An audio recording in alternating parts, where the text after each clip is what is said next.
Right, in the lead this evening, we are looking in the fact that SARS has also issued out talking about the fact that there has been a lot of confusion or talks around the two-pot system, right? And a lot of people not knowing what is this whole retirement plan all about and how can they access these fees? And there has been a lot of questions around them. According to some reports, it talks about that there is a month later, there are still misconceptions around the two-pot system, amongst people who want to withdraw their finances or some retirement funds under the two-pot system that could be implemented rather in a month. Since a month ago, the 1st of September, we saw that this was issued out, and this includes saying that these people can only withdraw up to about 30,000 rands of their savings upon retirement. We are seeing there, these are what the people have been talking about,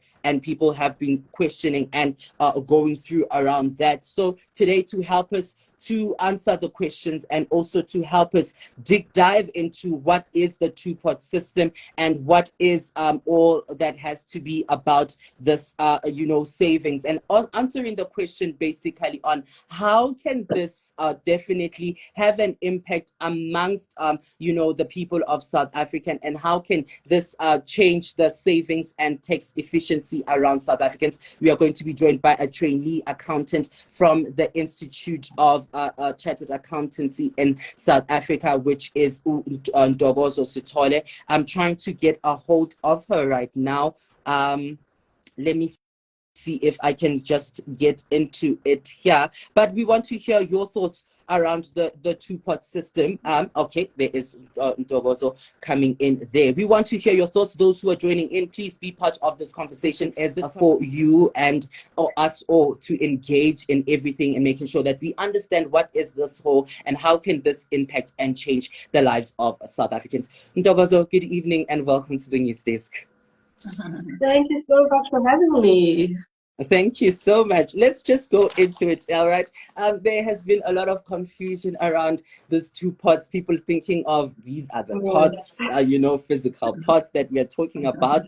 But definitely, before we even go into what is the two-pot, system or retirement system, let's get to know more about who you are and the work that you do around tax education. Thank you so much. So I am a trainee accountant. I am training in tax specifically. So that is something that I've been exposed to on a daily. And I also create content around tax education. So just seeing how many queries people have about tax, that's what inspired me to actually come on and create that kind of content to help people and just make it more simple for people to be able to do their own taxes, be compliant, because I know SARS is very scary for people. So I just wanted to simplify it and have that information in one place. Making it simple, because we all know that, savings and also financial literacy is an important thing for people, especially we saw during COVID that people couldn't have money to, be able to afford their basics that they usually were able to do, and they were tapping into some things that were new, such as emergency funds. Now, let's talk about what is this two-pot retirement system. What is it all about?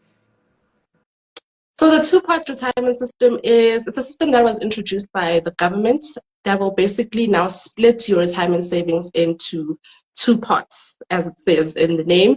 The one pot will be a third of your retirement savings, which will go into a savings portion, which you can actually access at any time.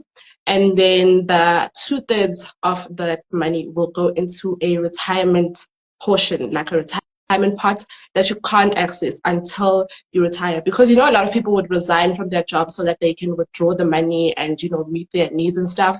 So in order for that to kind of be reduced, the government introduced the system so that there is a savings pot that you can access once in a tax year for those emergencies or those expenses that come up out of nowhere.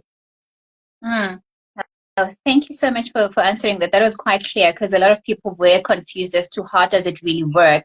Now, Ntokozo, there's advantages and disadvantages in everything. What would you say are the advantages and the disadvantages into this two-pot system thing, and why do you think the government felt the need to introduce the two-pot system? Yeah, so I would say the advantage is, of course, having an emergency savings, because a lot of people don't. A lot of people can't have an emergency savings. Like you were speaking about the cost of living earlier, how expensive things have gotten.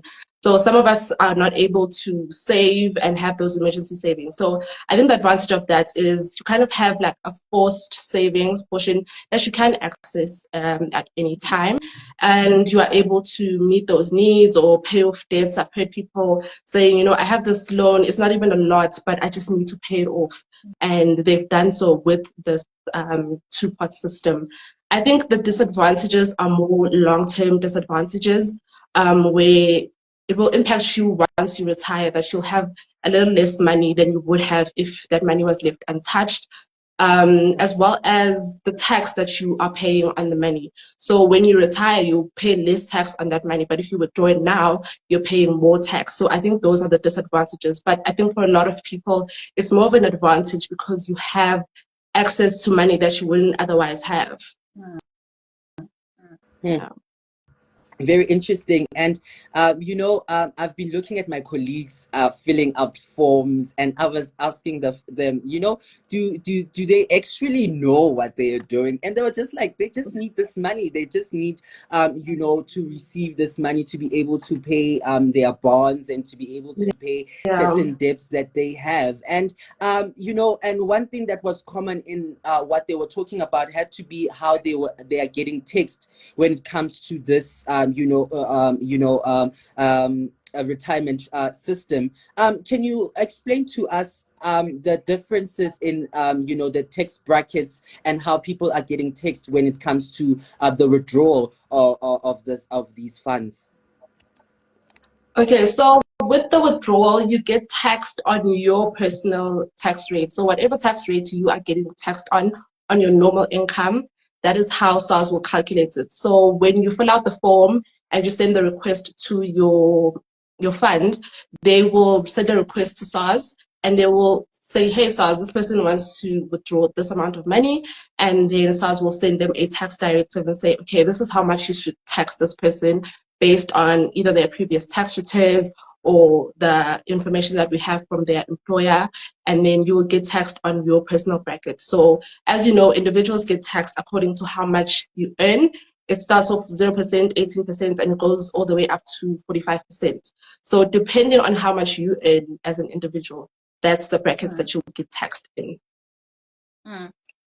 Okay. So, I think people don't understand the importance of compliance when it comes to tax. I think many people think they can just withdraw their money without complying with the regulations and, the compliance things. So how do I ensure that I'm in compliance with the tax laws regulations for my retirement funds? How do I make sure that I do that? So the most important thing is to register for e-filing. I think e-filing is the easiest way to go about it because you always have access to your compliance. That's what I create content around a lot of the time, just accessing e-filing, using e-filing. And if you're unable to do so or you're having issues, contacting SARS is also the best way to go about it. So you call them, they're able to help you set it up. They're able to even guide you through the tax returns and making sure that you're submitting your tax returns. They're able to guide you through that. I know it is a long wait and people don't really like to wait in queues or even on the phone being on hold forever. It is quite inconvenient, but they're able to do it for free, and you get it done correctly because you went to the source.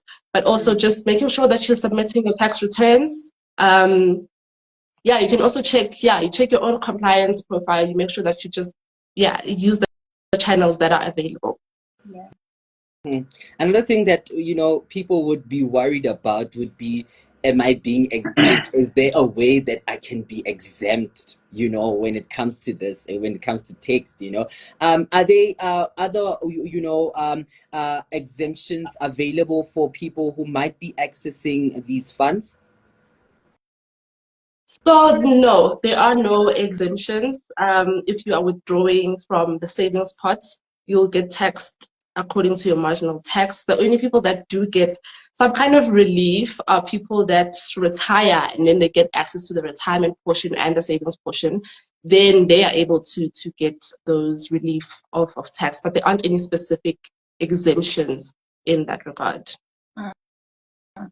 Just to go back a bit into compliance, are there any consequences if I don't comply? Any consequences of non-compliance or tax evasion? So you get penalized firstly by SARS. SARS will charge you penalties. It starts from 250 and then it increases. So depending on your income as well, it can increase, or how much they think you should be paying on tax. It can be a lot higher. I've seen people owe a lot of money just in penalties alone. The other thing that can happen is if the penalties get too high, they can actually contact your employer to start deducting that money from your salary. And you can also get declined from the withdrawal because you owe them money technically, so you can't be withdrawing other monies. They can even deduct that money from your savings pot now because it's now accessible to them. So yeah, those are some of the consequences. We definitely have to comply at all times, especially to those who want to withdraw. You might be having a family member who wants to withdraw, so they need to make sure that they do, comply with all the regulations that it is when it comes to tax. There's a comment here by Tulani Molefe saying that upon resignation, do you get other savings? Is there something that you get if ever I've resigned at work? Am I affected within the two-part system? So now that no longer happens. Before you were able to withdraw all your retirement savings when you resign. Now you can't do that. That retirement portion is locked until you retire. And I think if you are retrenched, they haven't really set anything in place for retrenchments. So for resignation, no, you cannot access the 2/3. You can access the 1/3, the savings portion, but the rest is locked until you retire. Okay, now so let's say now I retire and maybe I have never withdrawn any of my retirement. Do I get the money as a lump sum or do I get it bit by bit? How do I get my retirement? Okay, so that's where the thirds are coming in. Yeah, so that's where the thirds are now coming in. So previously what would happen is you will get I think it was 1/3 or 2/3, you get it as a lump sum, and then the rest you would get it as an annuity. You'd have to buy an annuity, so you get it every month. And now you are able to access, so the 1/3 that is in the savings pot, you are also able to access 1/3 that is in the retirement pot as a lump sum, and then the rest will come out as an annuity. You'll have to purchase a annuity. So yeah. Makes sense. It makes sense. There's quite a very complex, but you are making them so simple understanding this. But I want to hear your views and your thoughts around this whole system. How do you think this whole change will have an impact within the savings and the tax efficiency for South Africans? I think it's forced a lot of people to actually be tax compliant. I've had a lot of people reaching out to me and saying, hey, I want to withdraw, but now they're saying I'm non-compliant. What do I do? So I think it's forced a lot of people to actually pay attention to their taxes and pay attention to what is required from them, their taxes, because a lot of us, you pay as you earn, and then you think that's it's a lot of the time. And a lot of the time it is the case. Your pay as you earn is enough. However, you have other incomes that you get, your interest from your bank. Some people have side hustles and stuff like that. So sometimes SARS can pick up that you have other incomes, but you're not declaring anything to us. So it's forcing a lot of people to look into that. The other thing is, I think the main reason why this was implemented was actually for retirement. A lot of people, depend on government once they retire. So now they're saying, okay, we want to implement this so that you have something. When you retire, you have something that you can live off of. That will actually sustain you. You're not, when you're 40, you withdraw everything and then you start from scratch and it's less for you to live on and you're struggling quite a lot. So I think those are some of the things that the system has put in place Yeah, and I'm also hoping that, you know, the money that SARS is raising, because SARS will now be getting more tax than they would have with the withdrawals, that they will make a change within you know, with that money. They will do something with it. Yeah. It goes with the comments of Tulani Molefe saying here that your SARS is such a pain, and now that they're going to be receiving more money now, They've it's actually going to received a be lot. a whole lot. Yeah. And he also reiterated the fact that, so basically, does this mean that SARS is forcing us to basically save? You know, they are saying Yeah. that bring this money, let us keep it for you. That is exactly it. They're forcing you to save for your retirement, and you can't touch it. They're saying you cannot touch it until you retire. Yeah. Yeah. You know, I know that people are excited, you know, to access these funds, but what can you say are the benefits of not touching your money until the retirement level? The benefits are obviously the money will grow. So the money is, you are investing, and you are saving. So there is some interest and all of that. So the money will grow even more, and you'll have more money for your retirement. That's the biggest advantage. But I know a lot of people will tell you, I have immediate problems, and that's that's the future. So, but that's, I think your money just growing there, as well as you'll be paying less tax once you get that money. When you retire, you actually pay less tax than you would taking it out now. Definitely. And what's the minimum or the maximum amount that, you know, people can withdraw? So the minimum amount is 2,000 rand. So if you have 2,000 rand, then you can withdraw. The maximum, because what they did initially is they took 10% of what you had saved, but they kept it at 30,000. So basically, the maximum that you can have currently in your savings pot is 30,000. So that would be the maximum that you can withdraw if you have that. If you have less, then yeah. But as you go along, as the money grows, there isn't a maximum in place. So people can be able to get about 30,000. So now, you know, are there other financial institutions that are involved into this? And wouldn't this cause a lot of confusion and also conflict amongst, you know, other financial institutions when people are withdrawing and accessing these funds?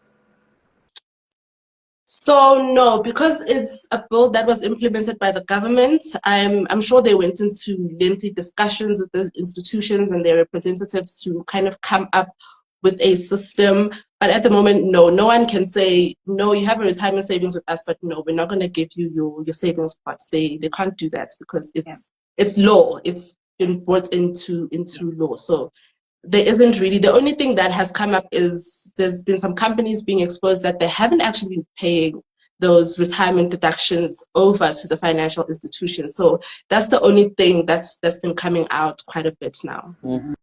Definitely. A lot of comments are flowing in here. Some sent underscore the vibe saying, what happens if one person passes on before claiming? Does the family get to claim these funds? Yes, to my understanding, yes.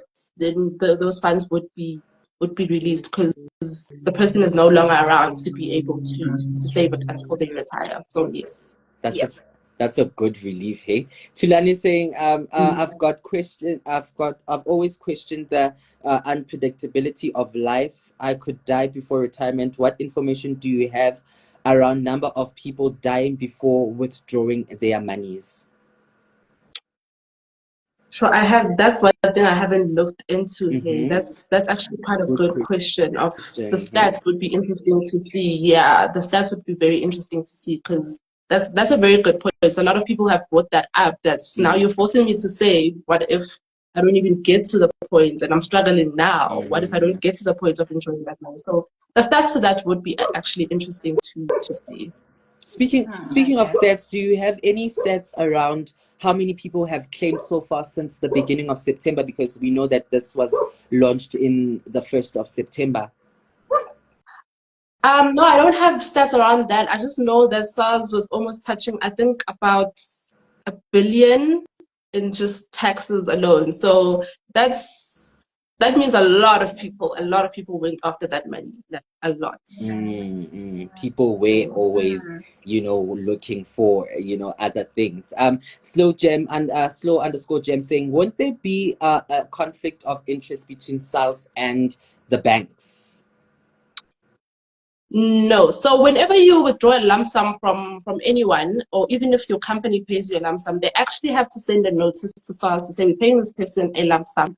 How much should we tax them? And then SARS will issue what is called a tax directive, which tells them how much to tax you on that money, how much tax has to be paid over to SARS.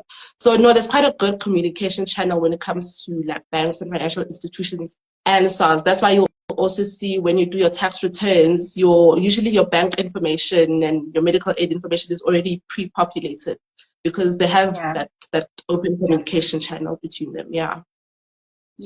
We also have another comment from Samosand. He's asking, who is liable to claim when I'm no more? Let's say I do not have kids. Where does this money go?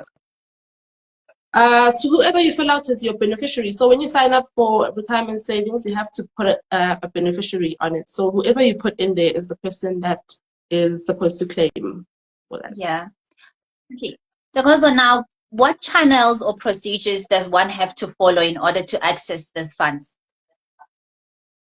So each financial institution and bank has they have their own system. So whether it's their websites, their apps, whoever you have your retirement savings with is who will be able to help you withdraw.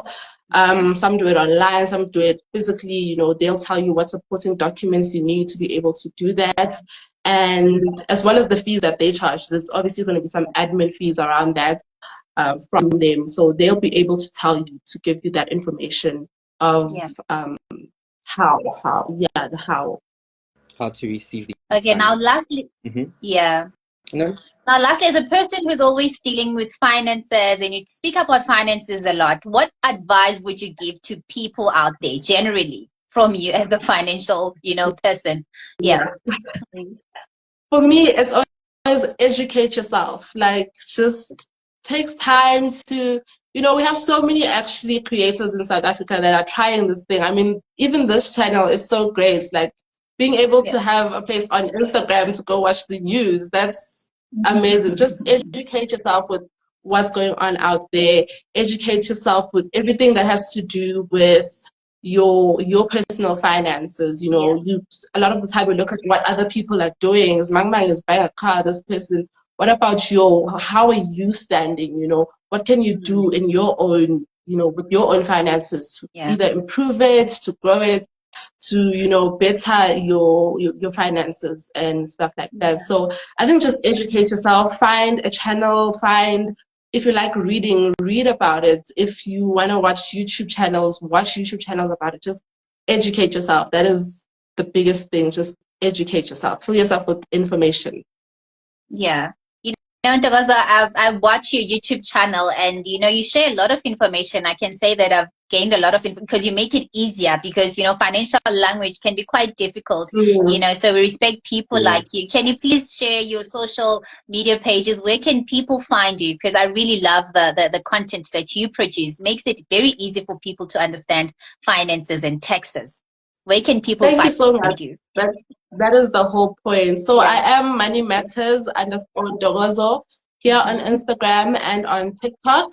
And then you can find it with the same handle on YouTube as well. It's Money Matters with Ntokozo, but you can search Money Matters _Ntokozo, you'll still find. So it's Instagram, TikTok, and YouTube. Definitely keeping a relationship with Ntokozo on all our Money Matters. The next time we are having another concern around financial stuff, we know the person we need to knock into the door of. Thank you so much, Ntokozo, for joining us. Thank you very much. Thank you so much. Thank you for having me. That was Ntokozo Sithole, who is from the South African Institute for Chartered Accountants, who is a trainee accountant in tax, speaking to all things that is two-pot system. And thank you so much for those who will engaging with us. And if you have any other questions, please make sure that you do follow her, that you do go on her social media pages, as she did say that she is Money Matters _Ntokozo. You can go find it all there. All right. Before we go, let's go in other news, and Oli has more details around that